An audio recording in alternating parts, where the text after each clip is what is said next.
Irmãos e irmãs, paz e bem. Bom domingo, boa Páscoa semanal. Hoje nós encontramos na primeira leitura do livro do Gênesis aquilo que acontece com os nossos progenitores depois do pecado original. Adão e Eva pecaram e agora Deus no jardim chama Adão dizendo: onde estás? E Adão vai dizer: ouvi tua voz no jardim e fiquei com medo, porque estava nu. Na verdade, a pergunta de Deus é um gesto de misericórdia para com Adão. Onde estás? O que você está fazendo da tua vida? Chama Adão a colocar-se diante daquilo que ele fez, diante da sua existência, fazer um exame de consciência. O que você está fazendo? O que você fez? Aonde está o teu coração, Adão? Por que você faz isso? Então, o ser humano, por primeira vez, ele é confrontado com a necessidade de fazer um exame de consciência. É Deus que o provoca, é Deus que o faz pensar. A resposta de Adão, que vai dizer: eu tive medo porque estava nu, é já a grande deformação que se tem da imagem de Deus. Deus não pode ser o Deus de amor, o Deus misericordioso, o Deus que criou os nossos pais sem eles fazerem nada para merecer, porque não existiam, não podiam fazer nada para merecer, e mesmo que existisse, nós existimos e tantas vezes nos distanciamos de Deus. Esse Deus que amou gratuitamente é o Deus agora que tem a sua imagem mudada, pervertida no coração de Adão. É a primeira consequência do pecado. O distanciamento para com Deus. Eu tive medo. E Adão, que sempre estava nu, e que essa nudez diante de um Deus que ele se sentia amado por esse Deus nunca foi um problema, agora é um problema. Eu tive medo porque eu estava nu e me escondi, e se escondeu de Deus e fugiu de Deus. E disse o Senhor: e quem te disse que estava nu? Então comeste da árvore de cujo fruto te proibi de comer? Você rompeu os limites que te dei? O ser humano não aceita mais os seus limites. A origem do pecado original está nisso. Não aceitar o limite colocado, mas depois, desde então, a nossa luta constante por não aceitar os limites. E se o pecado rompeu a relação com Deus, agora também vai romper a relação de Adão com Eva, a relação na família, a relação entre os irmãos. Adão disse: a mulher que tu me deste por companheira, foi ela que me deu do fruto da árvore que eu comi. A mulher que tu me deste não reconhece que é a minha mulher, que é parte de mim, que foi aquela que eu desejei, aquela que me completou. É a mulher que tu me deste. A mulher que então ele usa agora para jogar a culpa e para dizer também que indiretamente a culpa é tua, Senhor, porque tu me deste essa mulher para estar ao meu lado. E a mulher então, diante da pergunta de Deus, vai dizer: a serpente enganou-me e eu comi. Nenhum mais tem responsabilidade. Se rompe a relação sim com Deus, mas se rompe a união entre eles, se rompe a própria relação com a criação. Porque a serpente também é obra da criação, que foi apropriada pelo tentador, mas que é uma representação do pecado. Ora, meus caros, não sejamos ingênuos que a igreja não pretende isso de nós, que nós leiamos esse texto como a narração de uma história.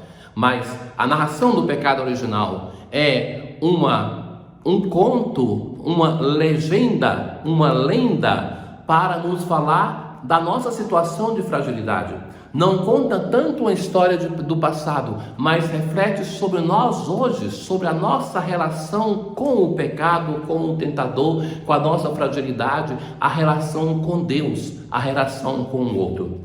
E então, o Senhor não faz perguntas para a serpente, porque a serpente no fundo representa a nossa divisão, representa aquilo que de ruim está no nosso coração. e ele se dirige à serpente para dizer: serás maldita. Essa parte que está em nós é maldita, deve ser rejeitada. Rastejarás sobre o ventre e comerás pó todos os dias da vida. Então, que é o inimigo que é vencido, que cai por terra. Mas não termina aqui a história da salvação. Deus dá mais. Porém, inimizade entre ti e a mulher, entre a tua descendência e a dela. Esta te ferirá a cabeça e tu lhe ferirás o calcanhar. Quem é esta mulher? Para o povo de Israel, esta mulher é o próprio povo de Israel. Chamado de mulher, chamado de o povo que é a esposa de Deus. Mas tudo aquilo que é a igreja, no caso, para nós cristãos também é Maria como membro por excelência da igreja. Então, Maria é aquela que pisa a cabeça da igreja, como a igreja também o pisa. Mas Maria, porque sendo não somente perdoada do pecado, redimida, ela é preservada do pecado. E por isso, por excelência, é aquela que pisa a cabeça da serpente. Isso nos prepara para aquilo que vamos encontrar no Evangelho de hoje. O Evangelho de hoje tem uma série de cenas. Então, se fala assim, que Jesus voltou para casa com os seus discípulos. A casa é o símbolo da igreja. E então ele se reúne com eles e ele não tinha tempo nem para comer. E aqui se introduz um tema curioso, porque quando souberam disso, os parentes de Jesus saíram para agarrá-lo, porque diziam que estavam fora de si. Quem são esses parentes? Vamos ver depois na continuação do Evangelho, porque o Evangelho de hoje começa, se interrompe com essa introdução sobre os parentes e depois entra em cena os mestres da lei. Então, que vão dizer que Jesus está possuído por Belzebu e que pelo príncipe dos demônios ele expulsava os demônios. Então, que Jesus lutava contra os demônios porque estava possuído pelos demônios. Não precisa ser um gênio para ver que esta acusação não tem nenhum fundamento. E Jesus só desmonta. Ele fala assim: como é que Satanás pode expulsar a Satanás? Um reino dividido, ele se destrói. É como uma família se divide contra si mesmo, ela não poderá manter-se. Ninguém pode entrar na casa de um homem forte para roubar se ele antes não for amarrado. Só depois poderá saquear sua casa. Em verdade vos digo, tudo será perdoado aos homens, tanto os pecados como qualquer blasfêmia que tiverem dito. Mas quem blasfemar contra o Espírito Santo nunca será perdoado. É interessante que quando nós ouvimos essa expressão, nos chama a atenção o falar que a blasfêmia, o pecado contra o Espírito Santo, nunca será perdoado. E somos tão fixados nisso. Tantas pessoas na minha vida me perguntaram, mas perdemos o sabor belo da primeira expressão: tudo será perdoado aos homens. Então se anuncia um grande perdão, mas diz que existe um pecado que não é perdoado. Jesus falou isso, o próprio Marcos vai dizer que pecado é isso, porque diziam, ele está possuído por um espírito mau. Então este era o pecado contra o Espírito Santo. Negar a salvação que Jesus nos trouxe, é o pecado daquelas pessoas que conviveram ali. Mas como é que nós podemos pecar isso hoje? Pecar contra o Espírito Santo é recusar a salvação que Deus oferece. Claro que enquanto estamos vivendo, caminhando neste mundo, nós sempre temos a possibilidade de ser perdoado. Mas se nós levamos esta negação de Deus até o momento que nós estaremos diante de Deus face a face e que Ele pode até nos oferecer a salvação e alguém diz não quero, então é o pecado contra o Espírito Santo que se perpetua, que somente pode ter essa relação quem de fato negou sempre a Deus dessa vida. No final do Evangelho chegam para o encontro de Jesus. Jesus está na casa e vão dizer para Jesus: tua mãe e teus irmãos estão lá fora à tua procura. Um texto para nós difícil de compreender, porque Jesus vai dizer assim: quem é minha mãe e quem são meus irmãos? E olhando para os que estavam sentados ao redor, disse: aqui estão minha mãe e meus irmãos, quem faz a vontade do meu Deus, esse é meu irmão, minha irmã e minha mãe.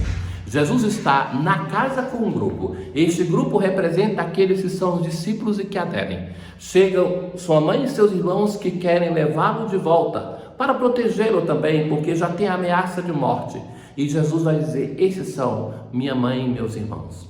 Então, nós nesse texto não negamos o valor da Virgem Maria, absolutamente, mas afirmamos que a Virgem Maria, ela é importante, não é pelo vínculo de consanguinidade, mas sim porque ela se torna discípula de Jesus. E nisso o Evangelho não se focaliza na pessoa de Maria, tanto é que nem fala o nome dela, mas fala a mãe, para dizer que todos nós podemos ser mães na dimensão da fé. Todos nós podemos gerar o Cristo em nós a partir da nossa fé nele. Tenham todos um bom domingo. O Senhor esteja convosco, Ele está no meio de nós. Abençoe-vos o Deus Todo-Poderoso, o Pai, o Filho e o Espírito Santo. Paz.